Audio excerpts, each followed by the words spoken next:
Good evening, everyone. Good evening. My name is Angela Tovar, and I have the honor to serve as the Chief Sustainability Officer for the City of Chicago. And thank you, Pastor. Thank you. And the Commissioner of the newly restored Department of Environment.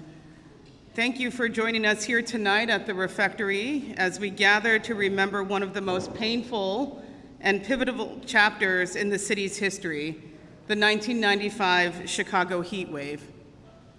This week, 30 years ago, over 700 of our fellow Chicagoans lost their lives in a disaster that was not just about extreme weather, it was about systemic neglect. It was a tragedy that revealed just how deadly the intersections of heat, housing insecurity, racial inequity, and social isolation can be.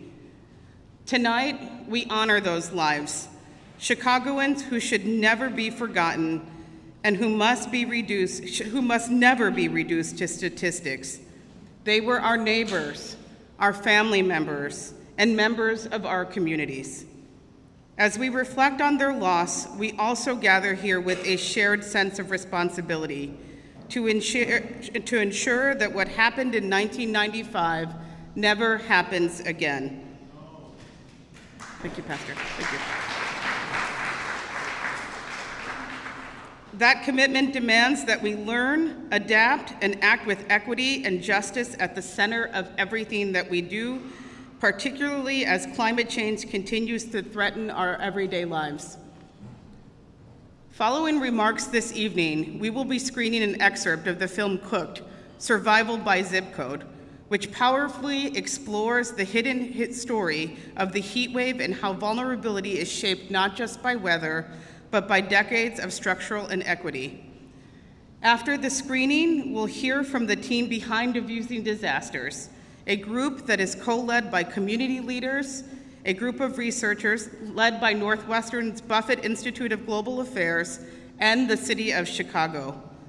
The collective research and preliminary findings from this group push us towards solutions and a future where we in Chicago are equipped not just to manage or to survive disasters, but to thrive in the face of climate, economic, and public health challenges.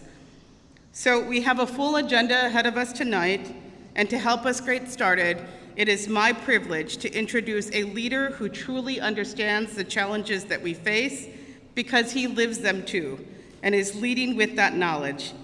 He has been a force in our city's efforts to build resilience and to advance equity, ensuring that the hard lessons of 1995 are not forgotten, but used to shape a stronger, more just future for Chicago.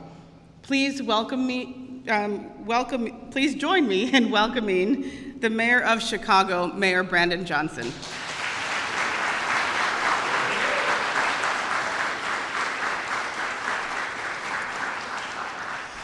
Thank you, Commissioner and Chief of Sustainability Officer Angela Tovar, for your leadership, and good evening, everyone.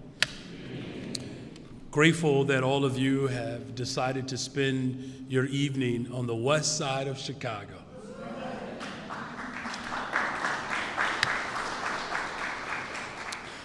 I do want to take just a brief moment as we reflect and commemorate this tragedy, but how we come together as a city to respond to tragedy collectively. I do think it's appropriate that we have just a brief moment of silence to remember those who lost their lives and how their lives were cut short during the 1995 heat wave. And let's also, when we have this moment of silence, let it be a moment where we reflect to renew our commitment to justice and community. Let's take a moment.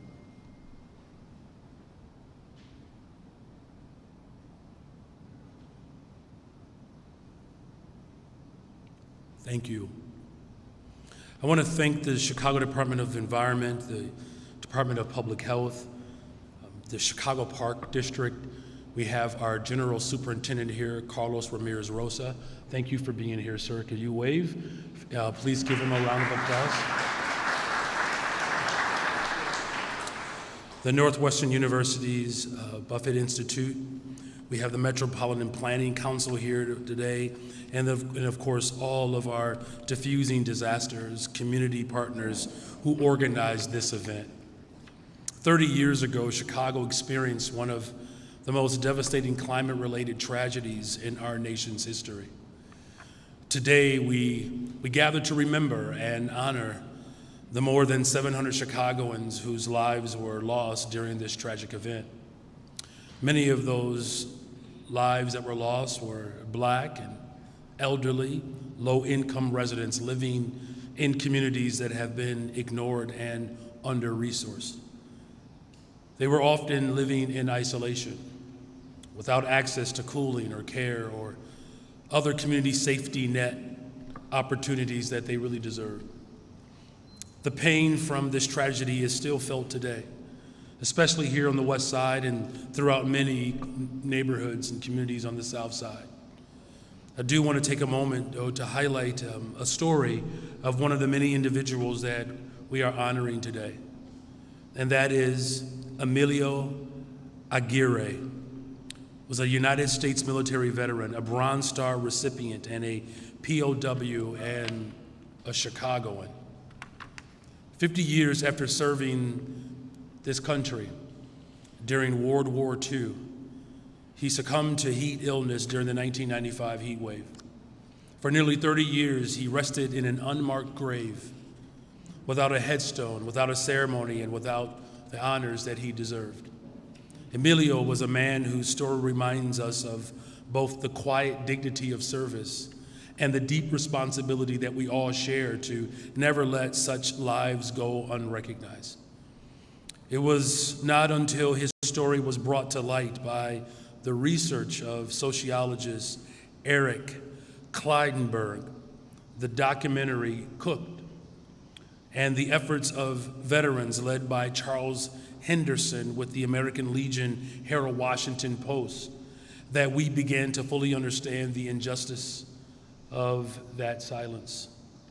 And later this week, members of Chicago's veterans community and the city of Chicago will come together to honor the life and service of Emilio with a full military memorial ceremony.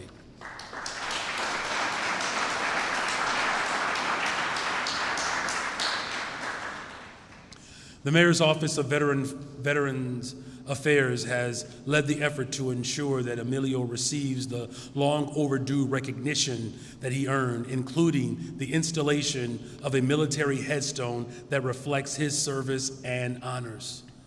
And we are always working to ensure that there are no more stories that end like Emilio. Today, heat-related illness remains the leading cause of weather-related mortality in the United States. And only 30% of single-family homes in Chicago have central air, compared with 76% of homes nationwide. During the 1995 heat wave, it became abundantly clear that environmental crises are never just about the weather. In fact, they are more about equity and access and justice. And that is why my administration is investing in climate action that focuses on the people and neighborhoods that are most at risk.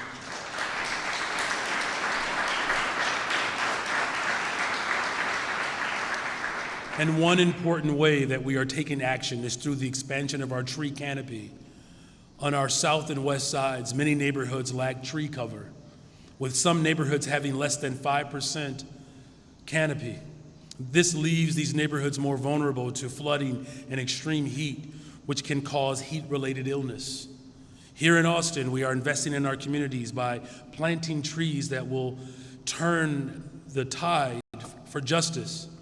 It would also provide long-term climate and health benefits.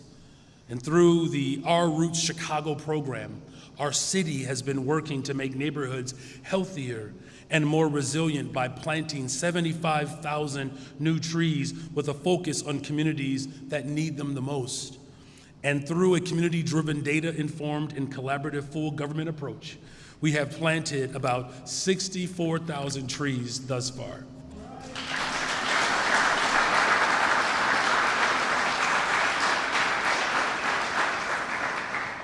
And of course, we are here tonight to talk about the Defusing Disasters Project. And this project is special because it is a true example of what I like to call co-governance in action.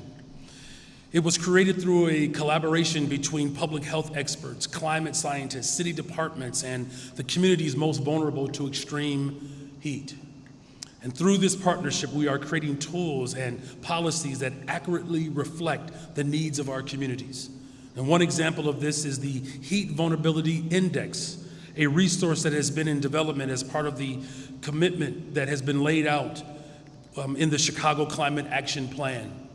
And this HVI is more than a data tool.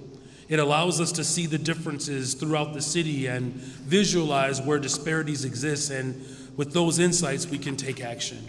It also improves us to educate and engage communities in conversations as we create the tools and shape the policies we need to ultimately protect communities from the growing threat of extreme heat.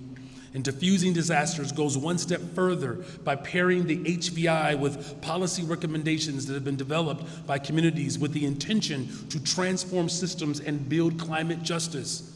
At a time when the federal government is dismantling not only environmental protections, but also federal disaster relief funding, this is the type of work that is needed.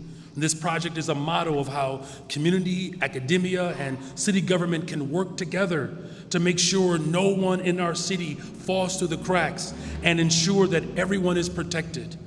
It is this collaboration that will ensure that the resilience and the healthier and the safer city that we all desire can really manifest. And in closing, I'm grateful that all of our city departments are coming together. I'm especially grateful to our Park District for hosting us tonight, but I'm also grateful that we have our Executive Director of OEMC. This was the entity that was developed as a result of the 1995 heat wave. Mr. Frank Velez is here. Thank you, Frank.